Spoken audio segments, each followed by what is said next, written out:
Hello everyone, my name is Prajakta Dhage and I am from Department of Zoology, KTHM College, Nashik.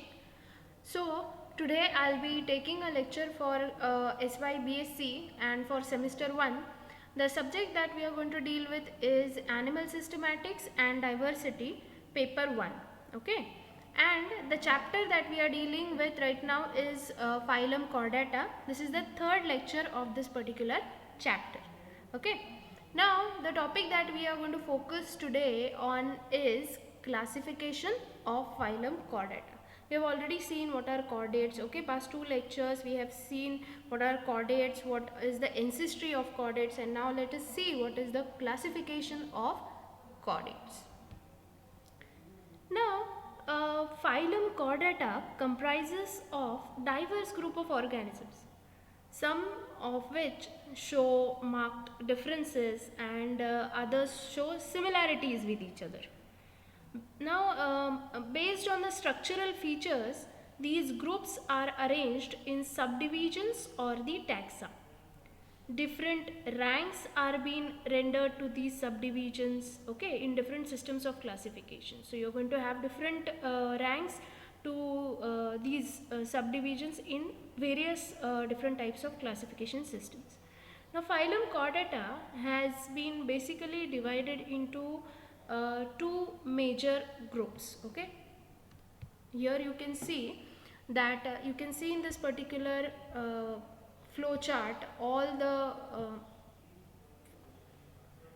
classification of phylum Chordata. Okay, so it is being divided into two major groups. The first is called as Protochordata or say Acrania. Second group is referred to as Craniata or the Urochordates, right? Now when we talk about Acrania will be divided further into three subphylum.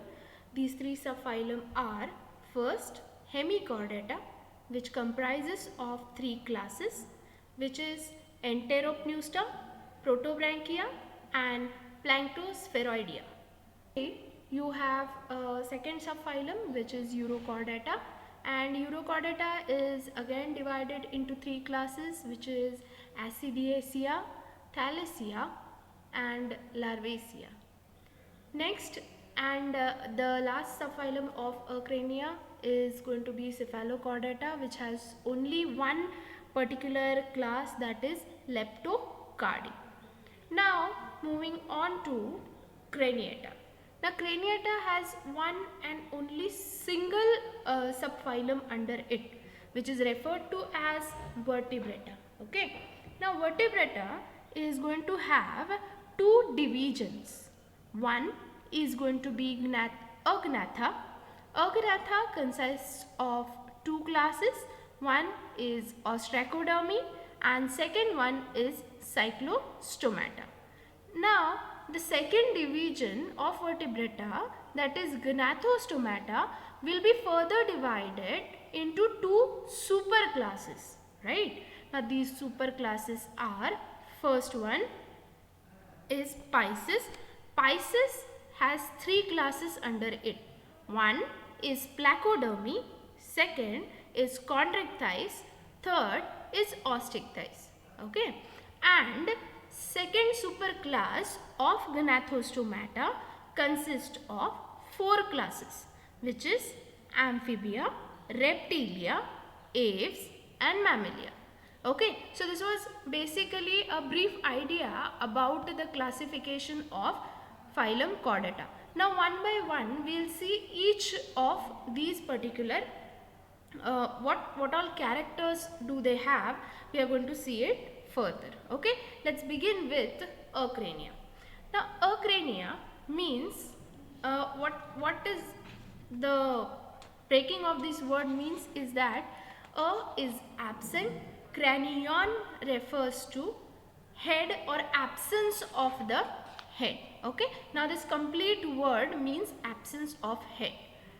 Now protochordates. Protos is first and chordae is chord, refers to first or primitive chordates. Now when we talk about these organisms, this includes all marine and primitive forms. It comprises of lower chordates. The vertebral column and cranium or say skull are absent in these organisms.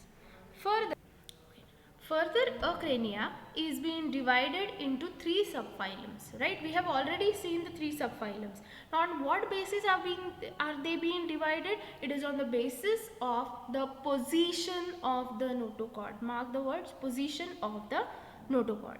Let's move further, see the subphylums. So, Acrania, Hemichordata, Urochordata and Cephalochordata are its subphylum. Let's see this first subphylum, which is called as Hemichordata. Hemi is half, chordae is chord, right? Now, in the members of this subphylum, the notochord is doubtful, okay? It is short and confined to the proboscis region. The hemichordates are deuterostomes with pharyngeal gill slits and mostly having a dorsal nerve cord. As adults, nearly all hemichordates are benthic marine animals. Okay. The subphylum, as we have already discussed, subphylum Hemichordata is again divided into three classes. We are not going to include the description of the three classes over here. We'll directly move on to another subphylum. Let's move on to next subphylum, which is Urochordata. Now what is Uro? Uro is tail and chorda is cord. Okay. So it refers to notochord occurs in the larval tail. Okay. Now larval, it doesn't mean that larval tail, but in the tail region. Notochord, urochordate is notochord occurring in the tail region. So basic, that is why larval tail. Notochord present only in the tadpole-like larval forms. Sac-like adults usually lack the notochord and nerve cord is also reduced to the ganglions. The body of these organisms is covered in a tunic, right? This tunic is also called as the test. Okay. Hence, these organisms are also referred to as tunicates. Okay. They are marine filter feeding organisms. The most prominent tunicates are sea squids, which show affinities to other chordates only in the juvenile stages. Adult sea squids are sessile, globular or tubular animals, often with prominent incurrent and excurrent siphons. Many kinds grow in colonies. Okay. So this was about the characters of this particular phylum Urochordata. The best example of this is Doliolum, and you can see over here the diagram of Doliolum.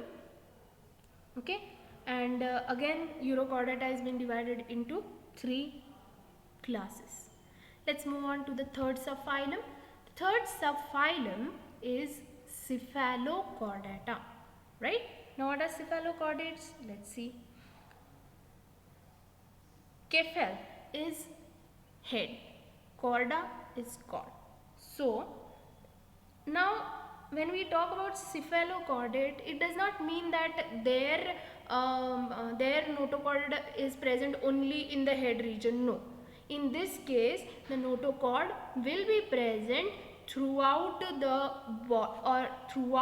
body, that is entire length of the body, right from the head to the tail. The notochord is going to be present, and it is going to be present throughout the life also. So initially what we saw, either it was present in the first two subphylums, either it was present in the say larval forms, in the same adults only, but here in this case even the larva and the adults both are going to have the notochord present in them, and that will be from the head region to the tail region. Okay, don't go on this name, like when I say cephalo means head, so it will be only confined to the head. No, it is not going to be confined to the head, it is going to run throughout the length of the body. Okay, please keep this in mind very clearly. Then let's move on to its description. So they rarely exceed 5 centimeter in length, okay, and their notochord extends the entire body length and throughout their lives. The cephalochordata is a small group of fish-like craniate called lancets. Lancets live partly buried in soft marine sediments. Okay, so the best example of this lancets or say cephalochordata is going to be the Amphioxus. Here you can see the diagram of Amphioxus. Clear? Now let's move on to the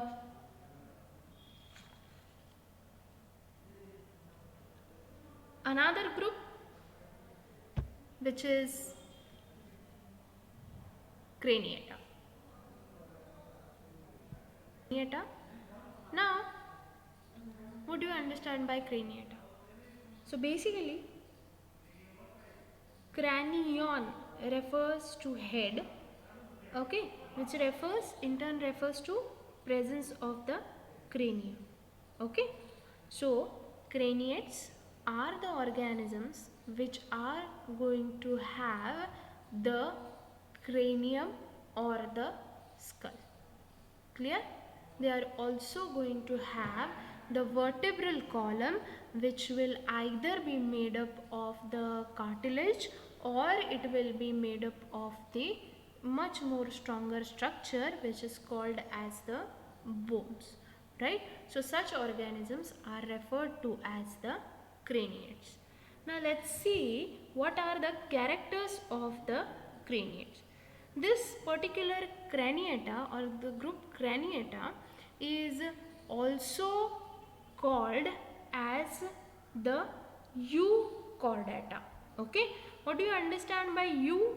Eu is true and chordate refers to true chordates. So these organisms are referred to as the true chordates. This group is characterized by distinct head, then presence of cranium, jaws, visceral arches, and etc.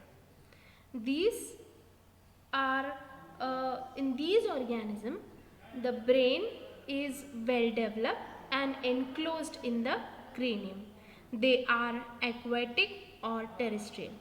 Group Craniata includes only one subphylum, which is called as vertebrata, and we have already discussed this initially. Clear?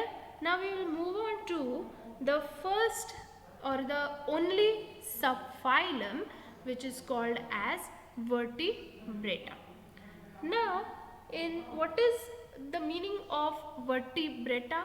Vertebratus is backbone or presence of the vertebrae, right? Or the backbone is composed of the vertebral column. Okay, so now here in these organisms, notochord is supplemented or replaced by the vertebral column, okay, which is the backbone composed of vertebrae. Body in these organisms is divided into head, neck, trunk and tail. Clear?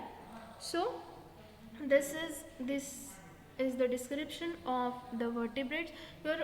You are going to see this in details in the coming chapters also. Okay, so vertebrata is further divided into two divisions, agnatha and gnathostomata. So in today's lecture we are only going to deal with the agnatha. Again here the same flow chart is being given. You can read this out. This is only for your convenience. I am not going to read it out again. You can have a look at it. Now let's move on to